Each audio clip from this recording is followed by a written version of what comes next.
Welcome. Glad to see you here.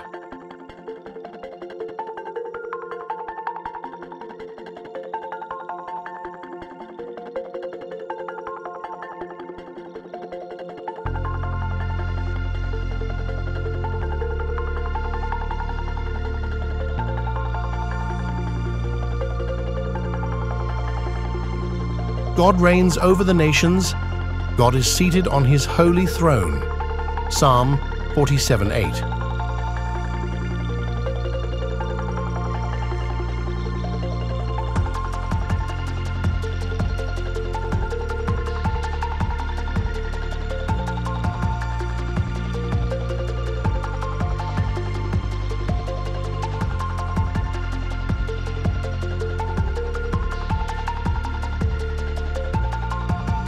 The premier agent of change in the transformation of our nation for the glory of God.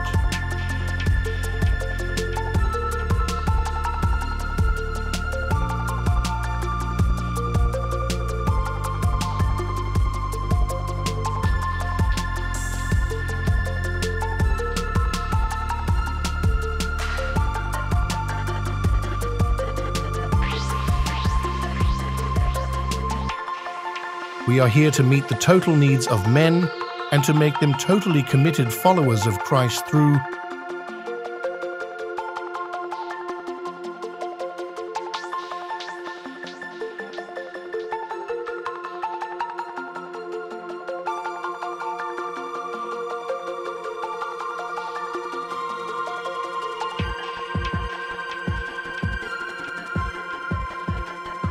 inspiring worship,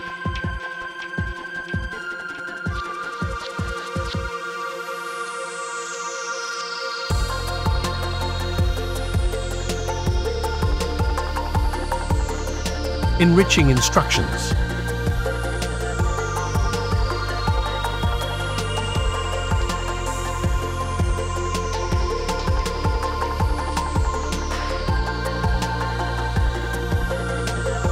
caring fellowship,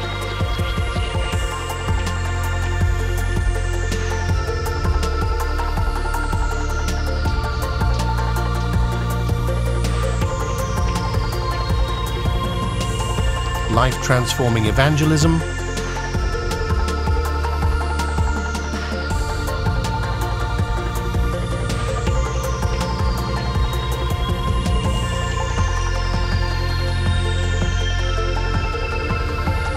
loving services,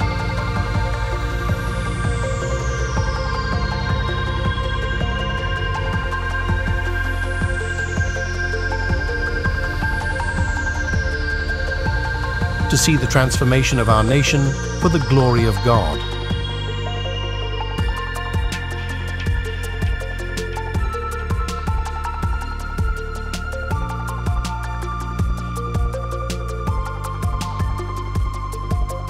The leadership and membership of this church believe that the Church of the Lord Jesus exists for three major purposes, namely,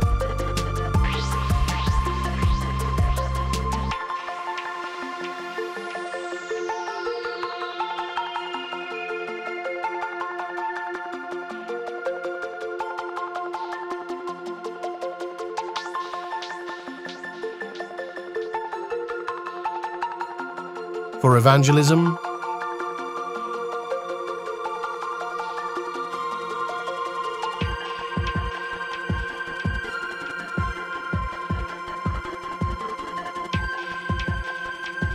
education,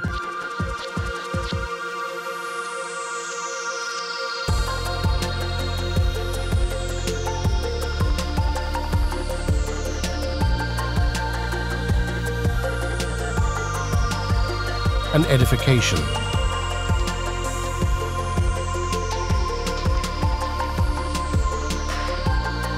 Now come and join us in worshiping the Lord.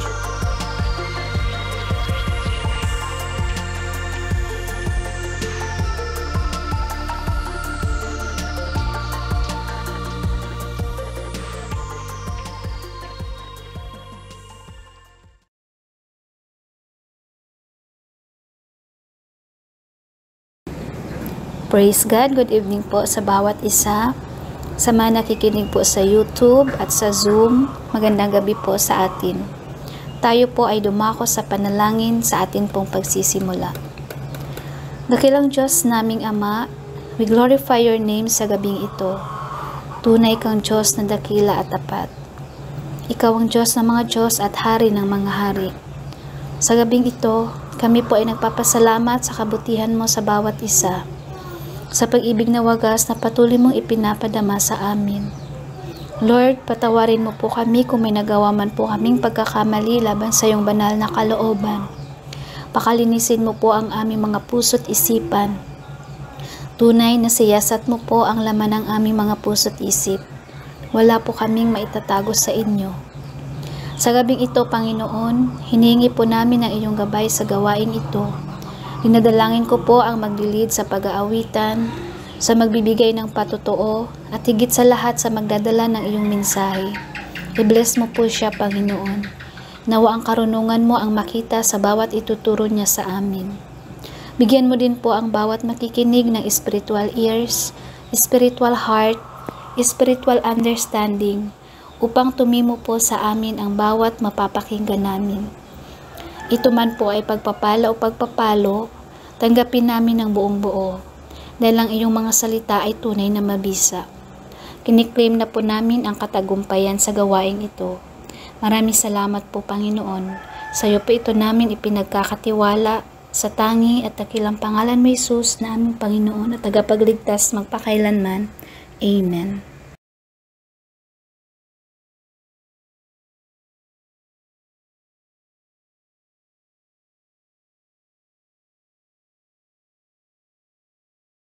Isang mapagpalang gabi po sa bawat isa, ating pong purihin at pasalamatan po ang ating Diyos. Tunay po na ang kanyang katapatan at ang kanyang pag-ibig ay patuloy po natin nararanasan sa araw-araw. At ang ating pong buhay, wala tayo po nitong ibang pag-aalayan, kundi ang ating Diyos, dahil siya po ang nagbibigay ng buhay sa bawat isa sa atin. Amen. Ikaw lang ang pupurihin, ikaw lang ang iibigin.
papuri at pasasalamat sa banal at dakilang pangalan ni Jesus na aming Panginoon at Panginoon.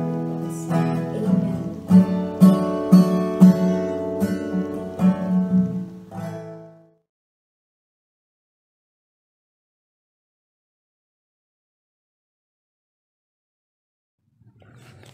Purihin ang Panginoon at magandang gabi mga kapatid at sa lahat ng sumusubaybay sa programang ito.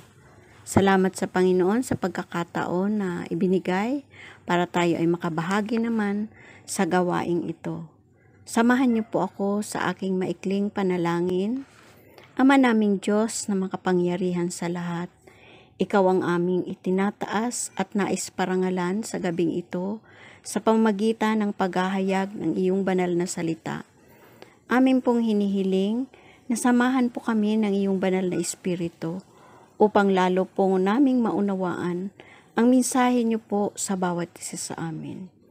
Maging pagpapala po ang iyong salita sa aming mga buhay espiritual at mahayag ang iyong kaluwalhatihan. Salamat po, Panginoon.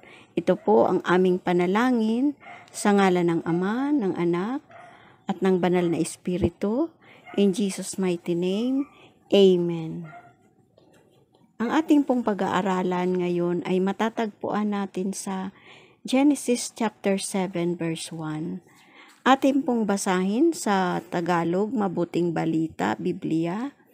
Sinasabi ni Yahweh kay Noe, "Pumasok kayong mag-anak sa daong.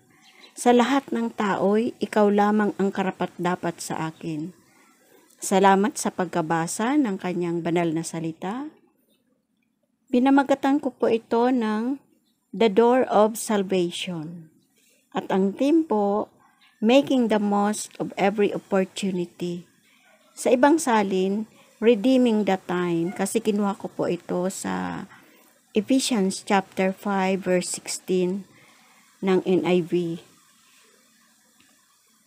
Madalas naming marinig sa aming papa noong maliliit pa kami at kahit kami lumalaking magkakapatid, yung sinasabi niya lagi na time is gold and do not wait for tomorrow what you can do for today. Time is precious. Ang bawat oras o panahon ay mahalaga. You can't buy time no matter how much money you have. None of us know how much time we have on this earth. Ang nais ipaunawa sa atin ng making the most of every opportunity ay yung chance o pagkakataon na habang open pa ang kaligtasan ay magmadali na. At ito ay maihahalintulad natin ang kaligtasan sa panahon ni Noe, nagpapaalala, nagbabala, nangaral, nagugunawin ang mundo dahil sa kasamaan ng mga tao ng panahong iyon. Ang daong lang ang tanging paraan upang sila ay maligtas. Ibig sabihin, bukas pa ang pintuan ng daong o barko sa ibang salin. Subalit, matitigas ang mga puso ng mga tao. Ayaw maniwala, bagos pinagpatuloy nila ang kanilang paglabag at kasamaan sa harap ng Diyos. At mababasa natin ito sa 2 Pedro chapter 2 verse 5. Dahil sa kasalanan ng tao nung unang panahon, ginunaw ng Diyos ang daigdig sa pamamagitan ng baha. Wala siyang iniligtas maliban kay Noe na nangaral tungkol sa matuwid na pamumuhay at ang 7 niyang kasama. Nangaral nga si Noe tungkol sa matuwid na pamumuhay. Maaaring nabanggit niya ang tungkol sa pagunaw. Maaaring hindi nagkulang si Noe sa pangangaral. At sa ating kasalukuyang panahon ngayon, si Jesus ang tinutukoy na pintuan ng kaligtasan. Dahil sabi sa Mateo 24:38 hanggang 39, ang pagdating ng tao ay matutulad sa pagdating ng baha noong unang panahon ni Noe.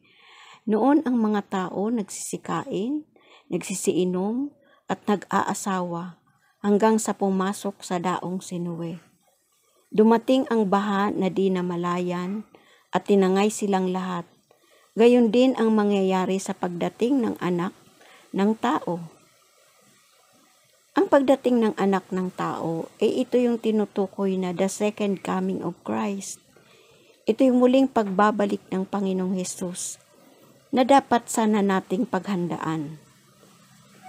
Ano ang mangyayari kung pinalampas natin ang panahon o pagkakataon na mabago at talikuran ang kasalanan at mamuhay ng matuwid at mag-invest ng time kay God? At ano rin ang mangyayari kung sarado na ang pintuan ng kaligtasan? May tatlong katotohanan na dapat nating unawain o dapat maunawaan. Number 1, there is no chance of salvation. Kapag sarado na ang pintuan, wala nang pagkakataon na maligtas.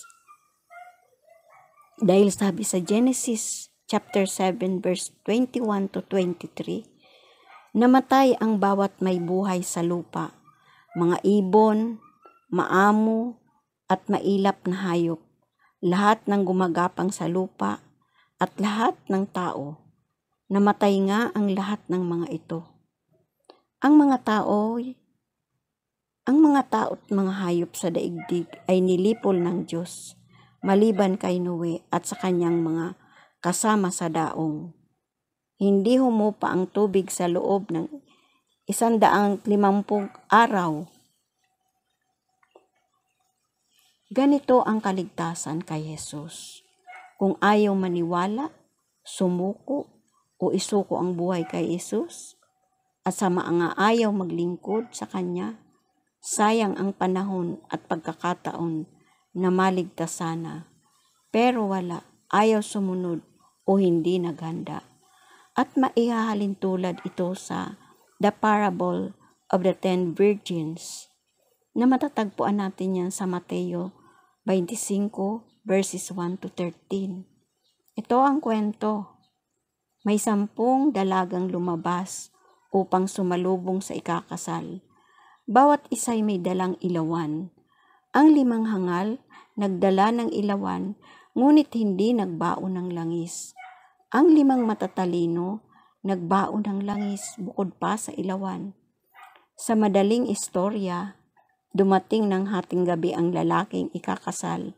Dahil hindi sila nagbaon ng langis, kailangan nilang bumili.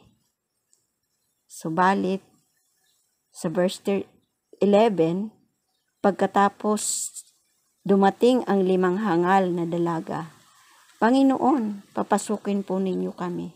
Sigaw nila. Ano ang sagot ng Panginoon sa verse 12? Sinasabi ko sa inyo, hindi ko kayo kilala. Ano ang itinuturo sa atin ng talinhagang ito? Yung 5 matatalino na nagbaon ng langis, sila yung totoong Kristiyano at taglay nila ang banal na espiritu.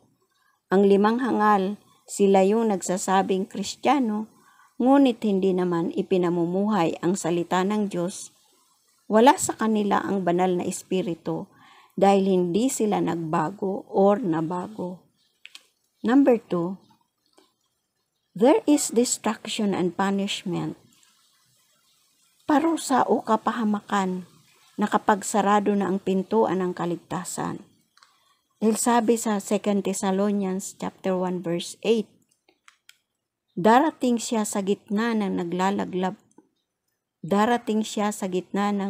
naglalagablab na apoy at parurusahan ang lahat ng hindi kumikilala sa Diyos at ang hindi sumunod sa mabuting balita tungkol sa Panginoon. Hindi kumikilala sa Diyos at hindi sumunod sa mabuting balita tungkol sa Panginoong Hesus. Tandaan po natin ito, mga kapatid. Kailan magsasara ang pintuan ng kaligtasan? Una, sa panahon ng kamatayan. Bakit po nasabi natin ito? Sabi sa James chapter 4 verse 14, ang buhay ng tao ay inihahalin tulad sa aso. uusok sa ibang salin, sandaling lumitaw at agad nawawala. Ang buhay ng tao parang damo ang katulad. Sa parang ay lumalago na katulad ng bulaklak, nawawala at nalalagas kapag ito ay nahanginan. Yan po ay sinasabi din sa awit 103 verse 15. Pangalawa, sa panahon ng paghuhukom.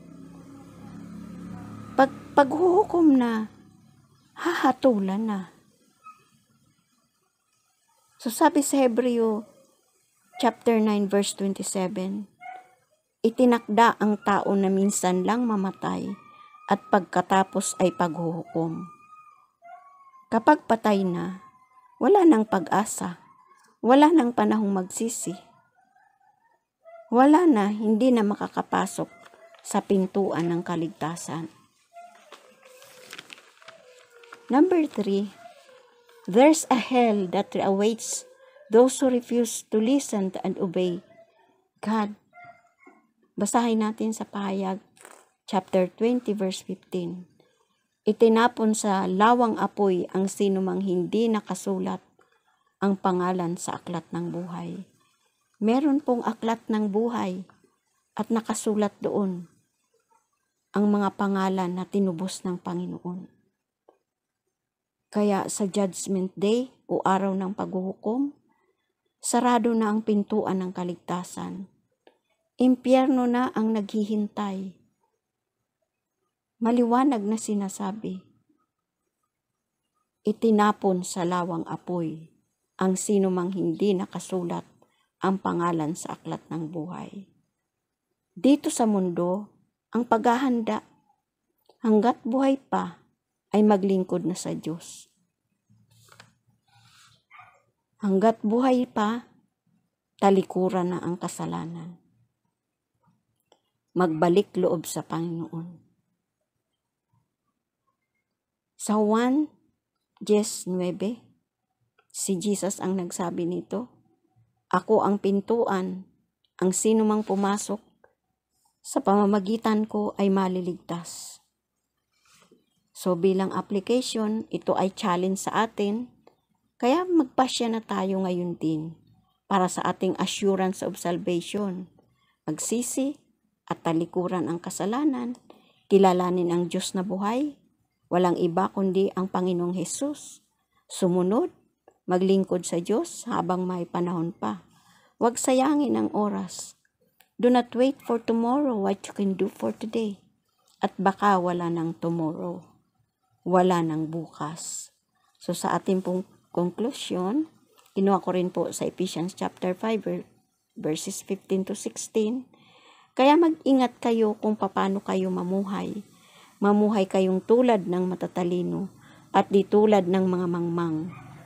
Gamitin nyo ng lubusan para sa mabuti ang mga bawat pagkakataon, sapagkat puno ng kasamaan ang kasalukuyang panahon.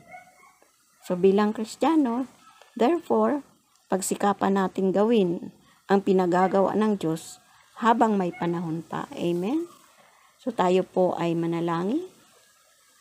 Salamat pong muli, Panginoon, sa pagtuturo. Salamat pong muli sa Panginoon sa pagtuturo niyo po sa amin sa gabing ito.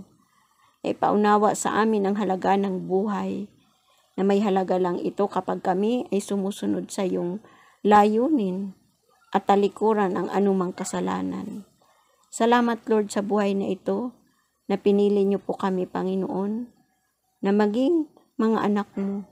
Mahal na mahal niyo po ang lahat ng tao. Ngunit, may mga taong sadyang ayaw makinig at may mga taong pinili niyo po upang sumunod. Kaya salamat Panginoon sa gabing ito na patuloy niyo po kaming sinamahan at patuloy na mahayag ang iyong kaluwalhatian sa aming mga buhay.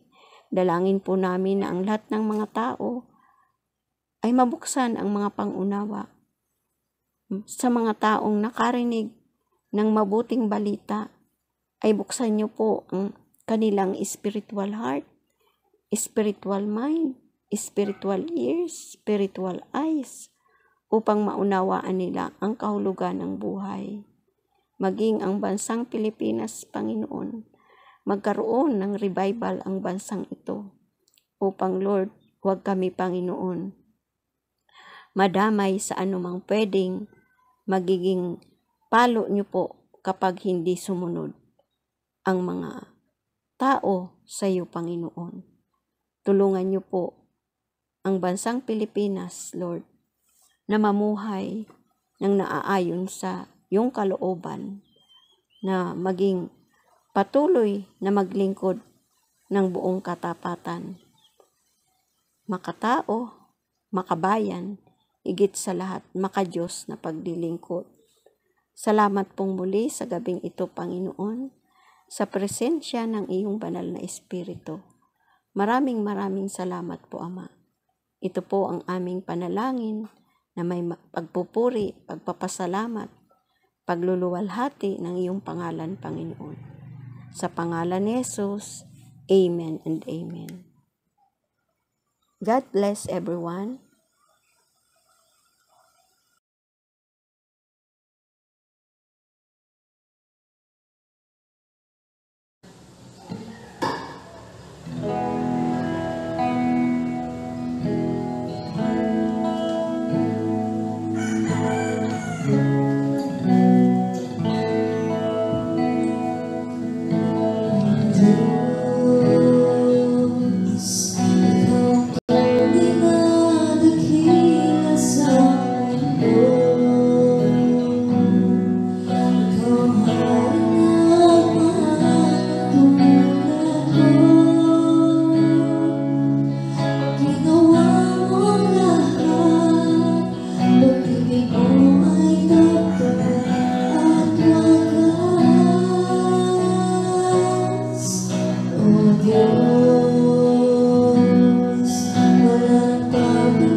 Panginoon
Panginoon, maraming salamat Lord sa gabing ito, sa katagumpayan ng aming gawain. Maraming salamat sa mga salita mo Lord God na aming napakinggan.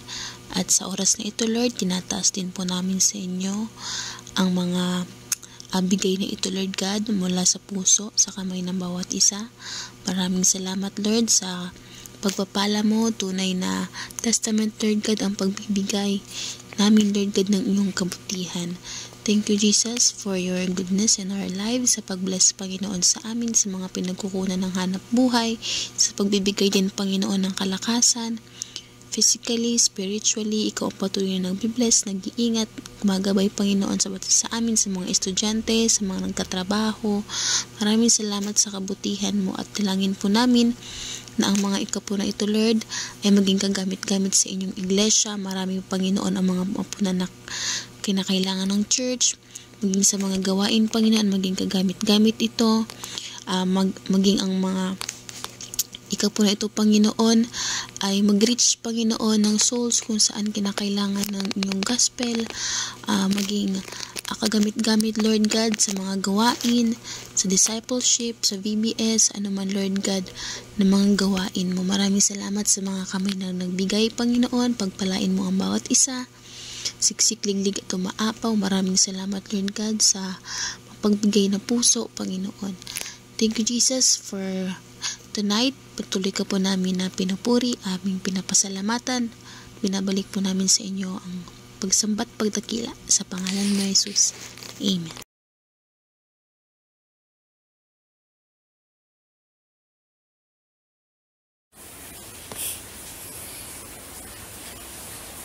Purihin ng Diyos sa gabing ito at maraming salamat sa mensahe na naihayag ngayon ng ating Pastor Melody, na ang pamagat po ay Door of Salvation, na ang tema po ay making the most of every opportunity na kung saan naman ito ay kanyang nahango sa Ephesians 5:16. Pero po ang pinaka-verse niya is Genesis chapter 7 verse 1. At ang sabi po dito sa Genesis 7:1, ang ginamit ko po yung NLT, when everything was ready, the Lord said to Noah, go into the boat with your family, for among all the people of the earth, I can see that you alone are righteous. So, nakita po natin na si Noah lang ng mga panahong yon ang nakita ng Diyos na matuwid. At alam naman natin na si Lord lang ang pwedeng tumawag sa atin na matuwid. Si Lord lang ang pwedeng gumawa para tayo maging matuwid. Na alam natin na tayo ay naging matuwid sa pamamagitan ng ating pananampalataya sa Panginoong Hesukristo. So dito po sa Old Testament na ginamit sa Genesis 7:1, na i-connect po natin doon sa title na The Door of Salvation, yung daong po yun, ng panahong yon ay nagiging larawan ng pintuan ng kaligtasan, dahil ang sino man pong makasama doon ay tiyak na maliligtas sa matinding baha na darating, na kung saan ito ay gugunawin ng Panginoon dahil sa sobrang kasalanan ng tao. Kaya ang kagandahan nito ay si Noah po ay pinili ng Diyos para sa isang rason o dahilan. Dahil pinili niya si Noah dahil sa kanyang taglay na pananampalataya. Pananampalataya na mayroon si Noah ng taglay. At dahil sa kanyang pagkatao na si Noah lang ay sadyang isang lingkod ng Diyos na ginawa niya ang lahat. At doon nakita ng Panginoon ang kanyang katapatan at naging matuwid sa harapan ng Diyos si Noah. At gumawa siya ng mga bagay para lalong maragdagan ang kanyang pananampalataya, maging matatag sa pananampalataya, hanggang siya ay maging isang mabuting tao sa paningin ng Diyos. At kung yung po'y magkakaganon, ay dumating po ang oras na siya isang instrumento na kagamit-gamit sa plano at layunin ng Diyos dito sa kalupaan. So ganun din po sa atin at ilagay po natin ngayon sa Ephesians 5:16 na kung saan ito po ang isang pagtatalakay na sabi ay gamitin ninyo ng lubusan para sa mabuti ang bawat pagkakataon sapagkat puno ng kasamaan ang kasalukuyang panahon.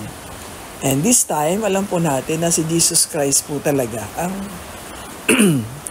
ang pintuan ng kaligtasan. Nasa Kanya lang po natin matatagpuan at wala ng iba kung siya atin talagang paniniwalaan, pagtitiwalaan bilang ating Panginoon at sariling tagapagligtas. Kaya tayo po ng mga Kristiyano na nababanggit ang Kristiyano sa ating pagkabuhay, yun po isang pagpapahayag lamang na ang sinusunod po natin ay ang tanging kalooban ng Diyos sa pamamagitan po na ipinamumuhay natin ang Kanyang salita. Dahil sa salita Niya, doon po tayo nakakita ng katotohanan, kaliwanagan ng buhay. Kaya ginamit po yung salita rito, yung magpakasipag po tayo with all diligence na para magamit po natin ng tama at wasto ang oras na ipinagkaloob sa atin ng Panginoon. At ito po ay sa pamamagitan po ng ating pang-araw-araw na pamumuhay. Sabi nga, live life one day at a time, making the best use possible of your time each day. And then, you are a wise person. And then, you are walking in the light that Christ gives to you. Iba po talaga pag ang tao ay nagpapahalaga sa oras na ipinagkaloob sa Kanya. Lahat naman po tayo, pare-pareho, meron po tayong 24 hours. Kaya lang, meron po talaga yung mga taong hindi na masyadong nabantayan ng oras. Kaya maraming oras ang nasayang at hindi na po natin ito maibabalik.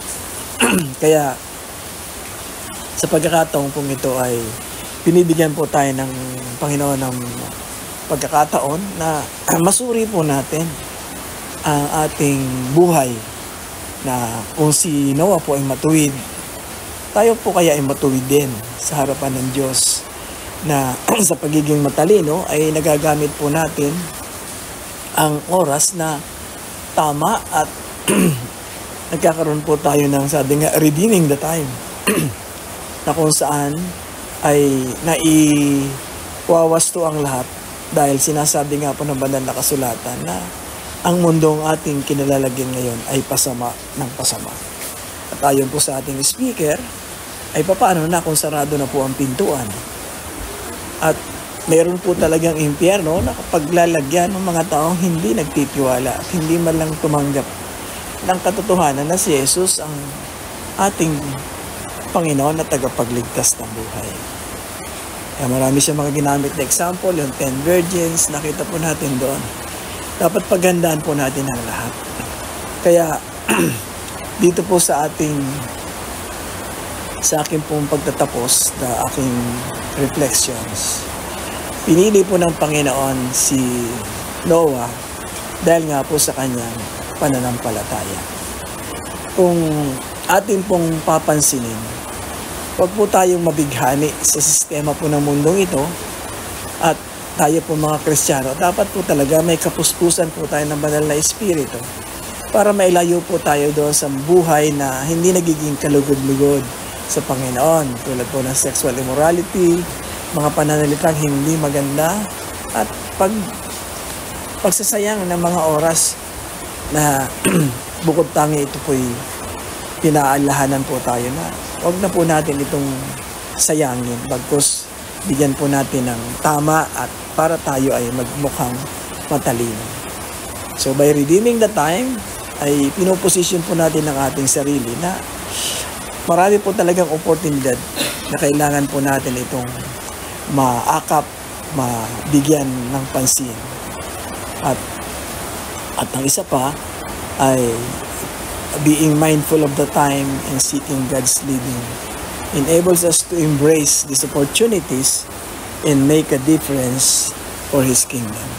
So maraming salamat po, Pastor Melody, sa paalala po nito na kailangan po natin bigyan ng pansin ang pintuan hanggat ito po'y nakabukas, dahil binibigyan po tayo ng sapat na panahon, lalo na po hindi pa nakakakilala sa Kanya.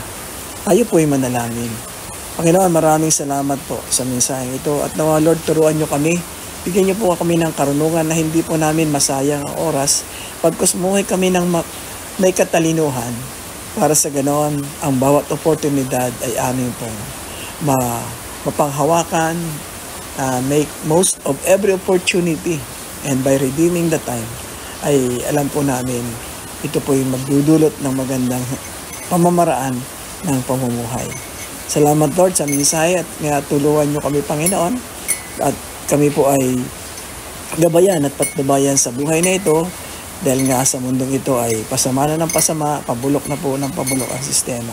Ngunit alam po namin meron kaming Diyos na tagapagligtas at hindi kami pababayaan.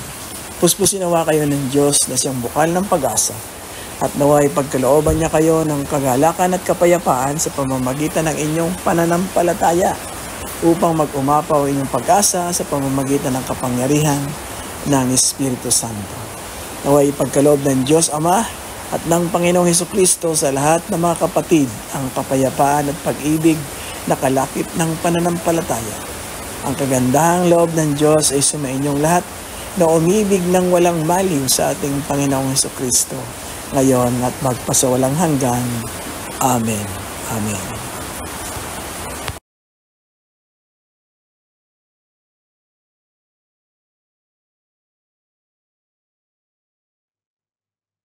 Praise God. Maraming salamat po mula po sa ating CRC Dominorog na nag-post at nag-participate sa ating gawain ngayong midweek. At para po sa ating mga greetings and announcements, binabati po natin sa araw na to si Brother Mark Anthony Martin ng Tanay. Bukas po si Brother Daniel Magnaya ng Batangas, at sa 26 sa Friday, Brother Jose Esteves ng Spain. Patuloy po nating tangkilikin ang ating morning devotion, Tinapay Mula sa Langit, 5:30 po ng umaga po yan. At dito po sa YouTube channel natin. At tayo po nag-aaral sa chapter 29 na po ng Book of Numbers. At this coming Friday, para po sa ating mid-overnight prayer meeting, ang mga host po ay young people, young adult, at ang ating mga associate pastors and OFW na sa pangunguna pa rin po ng ating CRC Summerfield. Alas 10 po yan via Facebook Live po natin. Sa mga nais po maging bahagi ng ating times of refreshing and thanksgiving to God, every Thursday po yan, 4 to 5. Kontakin nyo lang po si Pastora Rita bilang head ng ating 24/7 prayer ministry.